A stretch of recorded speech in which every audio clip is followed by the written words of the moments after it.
All right, welcome to The Explainer. This is where we break down the big ideas. And today, man, we've got a good one. We're diving into this powerful way of thinking, a mental model for spotting when an argument is just, well, flawed. And not just when other people are doing it, but when we're doing it to ourselves. So, where does this all come from? Well, it starts with this kind of cryptic tweet from Vitalik Buterin, the guy who created Ethereum. He just drops a link to an essay and boom! Inside that essay is this really fascinating idea for, stress testing your own beliefs. Okay, so what on earth is galaxy braining? It sounds weird, I know, but it's actually this super useful way to spot arguments that are, let's just say, a little too convenient. You know, the kind that are super flexible and maybe, just maybe, a little too self-serving.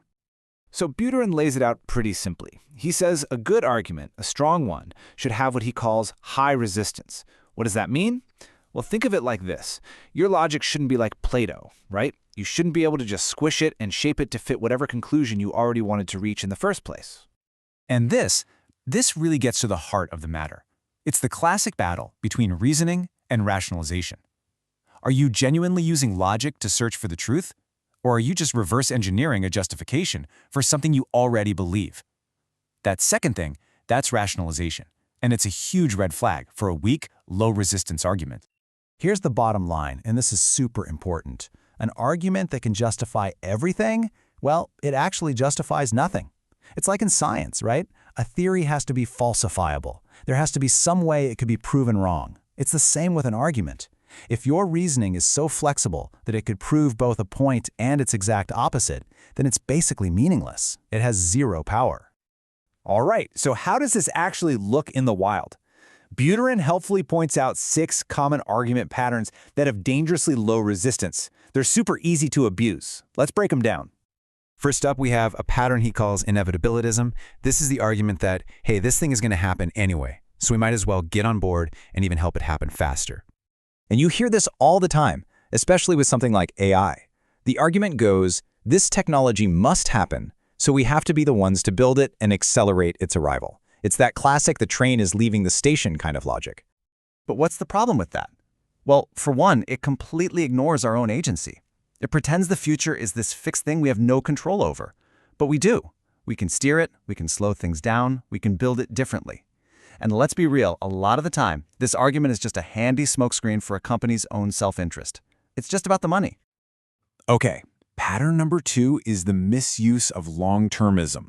Now, thinking about the future is obviously a good thing, but this is when you use the very distant future as like a blank check to do sketchy stuff right now. The argument sounds something like this. Yeah, this might cause some harm today, but it's absolutely essential for the flourishing of trillions of people in the far, far future. See the problem? The far future is so vague, so unknowable, you can literally invent any story you want about it to justify causing actual, measurable harm in the present. Number 3 is a little more subtle. It's about banning things based on, well, aesthetics. It's when you take a personal feeling of, ew, that's weird, and you try to dress it up as some deep, profound moral argument for everyone. A classic example might be something like, synthetic meat is just unnatural, and it's going to harm the moral fabric of our society. Buterin's point here is that a phrase like moral fabric is infinitely stretchable. It can mean whatever you want it to mean, which makes it a perfect tool for justifying control over others just because you find something icky. Next up, number 4, bad finance narratives. And boy, is this one common in the crypto world. This is where you take what is essentially predatory gambling and you rebrand it as some kind of noble social good. So you get these narratives like, this super high-risk crypto coin is a 10x opportunity. It's for the little guy to achieve class mobility. I mean, it's a brilliant rationalization, right? It encourages incredibly risky behavior that often hurts the most vulnerable people, all under the banner of empowerment and financial freedom. All right, pattern number 5 is what Buterin calls the ultimate galaxy brain argument. This is the one with practically zero resistance. It's power maximization. The argument is simple and devastatingly effective. Just give me more power, more money, and more influence now, and I promise I'll use it to do good things for the world later. The logic is just so flexible it's almost useless. Why? Because it's completely indistinguishable from just pure, naked, self-serving ambition. It's the perfect excuse for a power grab. And finally, number 6. This one is super seductive. He calls it doing more from withinism. You know the one, the idea that the best way to change a bad or harmful system is to join it and reform it from the inside.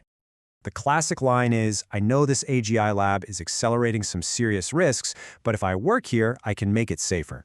Now look, sometimes that might actually be true, but Buterin's warning is that it's also a very, very convenient rationalization for participating in and benefiting from a harmful system. It's a tough one because how do you tell the difference between genuine good intent and just being complicit? Okay, wow. So after laying out all these ways we can deceive ourselves, Buterin doesn't just leave us there. He actually offers a solution. The big question is, how do you stop yourself from galaxy braining? How do you build up your own resistance? And his answer isn't about just, being smarter or thinking harder. It's about putting up guardrails. It's about creating constraints for yourself that physically stop your logic from just bending to whatever you want it to be. He breaks it down into 2 main strategies. First, adopt some hard principles. And second, be really, really mindful of your incentives. What does that mean in practice? Well, adopting principles means having some non-negotiable rules, like don't kill, don't steal, don't defraud. That way, you can't rationalize doing something awful for some vague, greater good. And holding the right incentives means actively avoiding situations that could corrupt your thinking. So, don't hold bags of a crypto you're promoting, or maybe don't live in the heart of the Bay Area if your goal is to be objective about AI safety.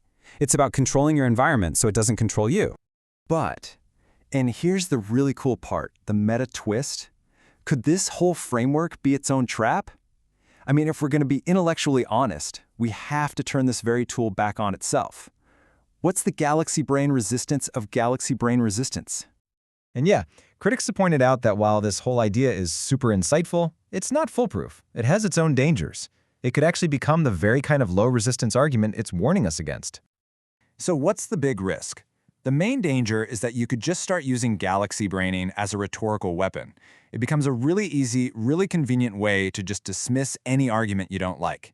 Instead of actually engaging with their points, you just say, oh, you're just galaxy braining, and boom, conversation over. It's a shortcut to psychoanalyzing someone's motives instead of grappling with their ideas. So where does that leave us? After going through all of this, what's the real takeaway? How should we actually use this powerful new tool for thinking? At the end of the day, I think the main lesson is this. Be really, really suspicious of any line of reasoning that feels too easy. The ones that are super elegant, super flexible, and just a little too convenient in getting you exactly where you wanted to go. A good argument should have some friction. It should push back a little. If it feels like it can explain anything, it probably explains nothing. And that really leaves us with one final and kind of tough question to ask ourselves. It's one thing to spot this stuff in other people's arguments. That's the easy part. The real challenge is to turn this lens inward. So the question I'll leave you with is, which of your own beliefs, maybe one you really cherish, has the least resistance?